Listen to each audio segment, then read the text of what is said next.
பூமி முத்தழகு கிட்ட நடந்துக்கிறதெல்லாம் பார்த்து அஞ்சலிக்கு இன்னைக்கு செம்மையா புகஞ்சது. என்னெல்லாம் நடந்ததுன்னு பார்க்கலாம் வாங்க. நைட்டு பூமி தூங்கினதுக்கு அப்புறம் முத்தழகு எந்திரிச்சு திருநீர் வச்சு வர்றாங்க பூமிக்கு. உங்களுக்கு எதுவுமே ஆகாதுங்க, நான் கூடவே இருப்பேன் அப்படின்னு நினைச்சுக்கிறாங்க. இங்க திடீர்னு வீட்டுல பார்த்தா பேச்சி அம்மாவை யாரோ கூப்பிடுற மாதிரியே இருக்கு. பேச்சியம்மா பேச்சியம்மா, நான் உன்னை பார்த்துட்டு தான் இருக்கேன், இங்கதான் இருக்கேன், உனக்கு தெரியலையா அப்படின்னு எல்லாம் சொல்றாங்க. பூஜை அறையில இருந்துதான் அந்த சத்தம் வருதுன்னு தெரிஞ்ச பேச்சியம்மா, அம்மா நீயா என்கிட்ட பேசுற, நான் அவ்வளவு பாக்கியசாலியா அப்படின்னு கேக்குறாங்க.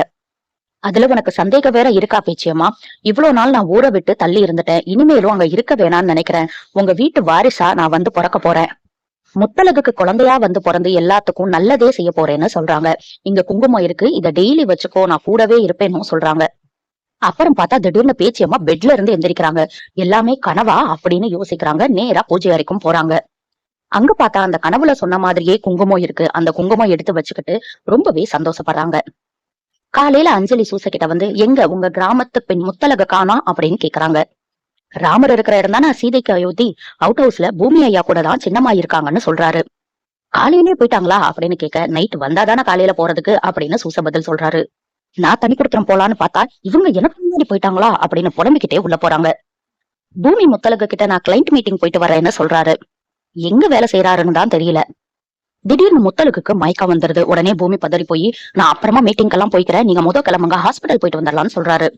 என் வேலையை பத்தி எல்லாம் யோசிக்காதீங்க, உங்களால இந்த வேலை தடப்படுதுன்னா அப்ப எனக்கு ஏதோ நல்லது நடக்குதுன்னு தான் நான் யோசிப்பேன்.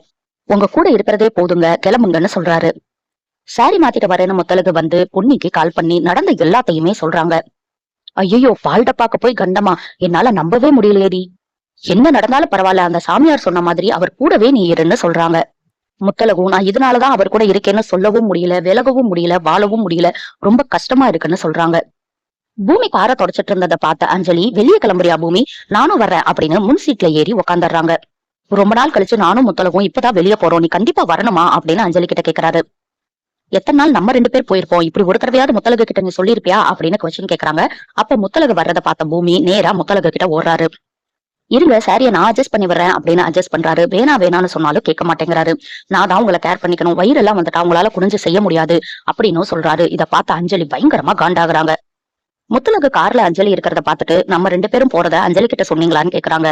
ஆமாங்க அப்படின்னு சொன்னோன்னே, இனி அவங்க இறங்க மாட்டாங்க காரை விட்டு, எனக்கு அவங்க இருக்கிறதுல எந்த பிரச்சனையும் கிடையாது, வாங்க போலான்னு சொல்லிட்டு பின் சீட்ல போய் உட்கார்றாங்க முத்தழகு.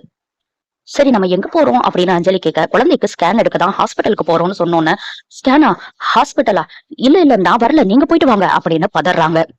என்ன அஞ்சலி வர்றேன்னு சொல்லிட்டு இருந்த, ஹாஸ்பிட்டல்னோட பேக் அடிக்கிற, ஏதாவது பிரச்சனையா அப்படின்னு பூமி கேக்குறாரு. முத்தழகு சந்தேக பார்வையோட பாக்குறாங்க. அப்படியெல்லாம் ஒண்ணும் இல்ல, ஏன் டாக்டர், என்னோட பர்சனல் டாக்டர் கிட்டதான் நான் செக்கப்புக்கு எல்லாம் போவேன், அங்க மட்டும்தான் நான் வருவேன் அப்படின்னு சொல்றாங்க. இதோட இன்னைக்கு எபிசோட முடிச்சுட்டாங்க.